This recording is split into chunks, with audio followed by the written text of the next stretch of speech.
नमस्कार, फाइटर समाचार में आपका स्वागत है। पेश आज 17 फरवरी गुरुवार शाम 7 बजे राजस्थान की खास खबरें। उत्तर प्रदेश के कुशीनगर में दिल दहलाने वाला हादसा हुआ। यहां पूजन के दौरान कुएं का स्लैब टूट गया। इसमें पूजा कर रही महिलाएं कुएं में गिर गई। हादसे में 13 की मौत हो गई। मृतकों में एक 1.5 साल का बच्चा, 10 बच्चियां और 2 महिलाएं हैं। सूचना पर पहुंचे प्रशासन ने रेस्क्यू किया। करीब 25 से 30 महिलाएं घायल हैं, जिन्हें नजदीकी अस्पताल में भर्ती करवाया गया है। घटना कुशीनगर के नेबुआ नौरंगिया थाना क्षेत्र की है। नौरंगिया स्कूल टोला के रहने वाले परमेश्वर कुशवाहा के बेटे की हल्दी रस्म का कार्यक्रम था, जिसके चलते 50 से 60 महिलाएं और लड़कियां गांव के बीच में बने पुराने कुएं के पास शादी की रस्म के लिए पहुंची थी। कुएं पर स्लैब बना था। कुएं पर ढक्कन रखा गया था। पूजा के दौरान महिलाएं स्लैब पर चढ़ गई, जिससे वह अचानक टूट गया। राज्य सरकार ने माध्यमिक शिक्षा बोर्ड की मार्च में होने वाली परीक्षाओं को देखते हुए रेस्मा लागू कर दिया है। यह रेस्मा कानून बोर्ड कार्यालय और उससे जुड़ी सभी सेवाओं पर जारी रहेगा। सरकार ने इसे अत्यावश्यक सेवा घोषित किया है। सरकार के इस आदेश के बाद बोर्ड परीक्षा से जुड़े शिक्षक या अन्य कर्मचारी अधिकारी किसी तरह की कोई हड़ताल नहीं कर सकेंगे। गृह विभाग की ओर से जारी आदेशों के अनुसार बोर्ड और परीक्षा से जुड़े शिक्षक रेस्मा लागू होने के बाद हड़ताल पर नहीं जा सकेंगे। यह रेस्मा 31 जुलाई 2022 तक प्रभावी रहेगा। माध्यमिक शिक्षा बोर्ड की परीक्षाएं 24 मार्च से शुरू हो रही हैं। इन परीक्षाओं में कोई व्यवधान उत्पन्न न हो, इसे देखते हुए सरकार ने एहतियात के रूप में यह कदम उठाया है। डूंगरपुर जिले के चितरी थाना क्षेत्र में एक दर्दनाक सड़क हादसे में पूरा परिवार खत्म हो गया। चितरी क्षेत्र में जोगपुर मोड़ पर अज्ञात तेज रफ्तार वाहन ने बाइक सवार लेक्चरर को टक्कर मार दी। इस हादसे में उनकी पत्नी और बेटी सहित तीनों की मौत हो गई। टक्कर के बाद ड्राइवर वाहन लेकर फरार हो गया। पुलिस ने बताया कि हादसा जोगपुर भैरव जी मंदिर के पास हुआ। पोखली बोर्ड निवासी लेक्चरर इंदुलाल राणा, उसकी पत्नी रेखा और बेटी वैभवी बाइक से जोगपुर की ओर जा रहे थे। भैरव जी मंदिर के पास आते ही सामने से तेज रफ्तार आ रही गाड़ी ने बाइक को टक्कर मार दी। हादसे में तीनों की मौत हो गई। पुलिस ने शवों को अस्पताल की मोर्चरी में रखवाया है। बाजार में लॉन्च होने से पहले बदमाशों ने 1 करोड़ के 5G मोबाइल लूट लिए। कंपनी कुछ ही दिनों में ये मोबाइल लॉन्च करने वाली थी। एक कंटेनर में इन्हें नोएडा से राजस्थान भेजा जा रहा था। इससे पहले ही बदमाशों ने ड्राइवर और उसके साथी से मिलीभगत कर मोबाइल निकाल लिए। पुलिस ने बताया कि सूचना मिली थी कि एक स्विफ्ट कार में बदमाश मोबाइल लूटकर जयपुर से अलवर की तरफ आ रहे हैं। पुलिस ने हल्दीना के पास बदमाशों को घेराबंदी कर पकड़ लिया। आरोपियों की पहचान शाहिद उर्फ काला निवासी हरियाणा, अनीस निवासी जयपुर व जब्बार खान निवासी दिल्ली को गिरफ्तार किया।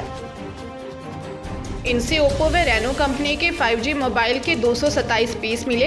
पुलिस के अनुसार लूटे गए मोबाइलों की कीमत करीब 1 करोड़ है। पुलिस ने आरोपियों से 3 पिस्टल, 12 कारतूस और कार भी जब्त की है।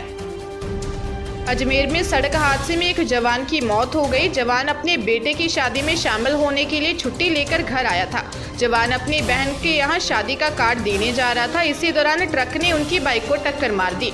अजमेर जिले में तारागढ़ के पास भगरडा गांव निवासी जवान खुमान सिंह की सड़क हादसे में मौत हो गई।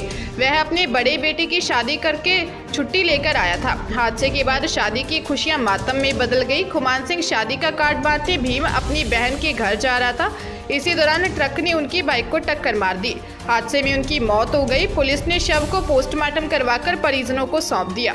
बेटे की 21 फरवरी को शादी थी।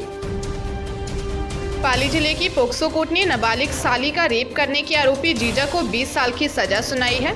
विशेष लोक अभियोजक संदीप नेहरा ने बताया कि बगड़ी नगर थाने में 6 जनवरी 2021 को पीड़िता की मां ने मामला दर्ज करवाया था।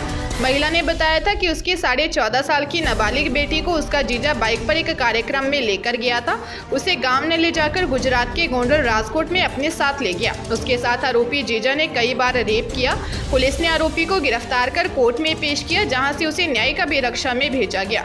पोक्सो कोर्ट ने फैसला सुनाते हुए आरोपी को 20 साल की सजा व 42,000 के जुर्माने की सजा सुनाई है। सिरोही जिले के पालड़ी एम थाना क्षेत्र के भेव गांव में शादी के 6 महीने बाद ही पत्नी प्रेमी के साथ भाग गई तो पति ने आहत होकर सुसाइड कर लिया। पत्नी शादी के बाद पहली बार 2 दिन पहले ही पीहर से आई थी और ससुराल से ही अपने प्रेमी के साथ भाग गई। सूचना पर पहुंची पुलिस ने बताया कि भेव निवासी ज्योताराम ने रिपोर्ट में बताया कि उसके पुत्र सोनाराम की शादी 6 महीने पहले हुई थी। शादी के बाद उसकी पत्नी एक बार ही 2 दिन पहले ससुराल आई थी। वह घर में बिना किसी को बताए कहीं चली गई। वापस नहीं आई तो परिजनों ने उसकी तलाश शुरू की। उन्हें पता लगा कि वह जेसीबी चलाने वाले जावेद नामक युवक के साथ कहीं चली गई है। इसका पता लगने के बाद से ही सोनाराम घर में बिना किसी को बताए गुपचुप रहा और जंगल में जाकर सुसाइड कर लिया। राजस्थान लोक सेवा आयोग द्वारा लेक्चरर आयुर्वेद एवं भारतीय चिकित्सा विभाग समीक्षा परीक्षा 2021 के प्रश्न पत्रों की मॉडल आंसर की जारी कर दी है। यदि किसी भी अभ्यर्थी को मॉडल आंसर की पर कोई आपत्ति हो तो 19 से 21 फरवरी की मध्य रात्रि 12 बजे तक अपनी आपत्ति ऑनलाइन दर्ज करवा सकता है। इसके लिए अलग से फीस देनी होगी। सचिव हरजीलाल अटल के अनुसार आपत्तियां आयोग की वेबसाइट पर उपलब्ध मॉडल प्रश्न पत्र के क्रमानुसार ही प्रस्तुत करनी होंगी।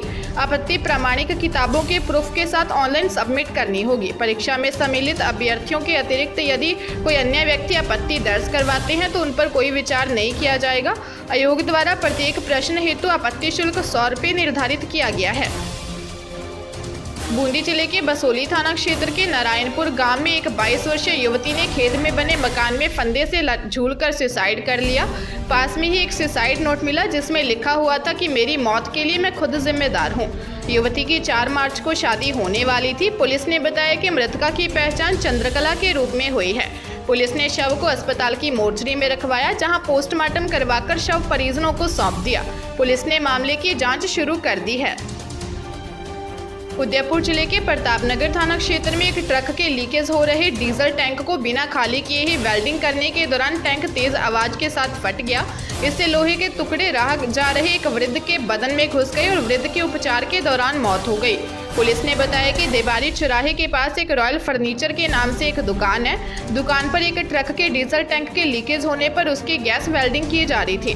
वेल्डिंग करने वाले ने इस डीजल टैंक को खाली नहीं किया। इससे बनी गैस और डीजल से यह टैंक एक धमाके के साथ फट गया। हादसे में रतनलाल की मौत हो गई।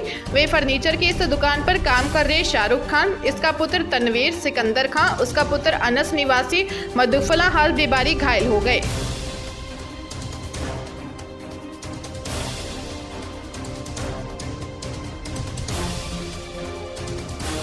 ताजा तरीन खबरों के लिए फाइटर न्यूज को सब्सक्राइब करें और बेल आइकन को प्रेस करें ताकि नई न्यूज अपडेट होते ही आपके फोन की घंटी बज जाए। Once again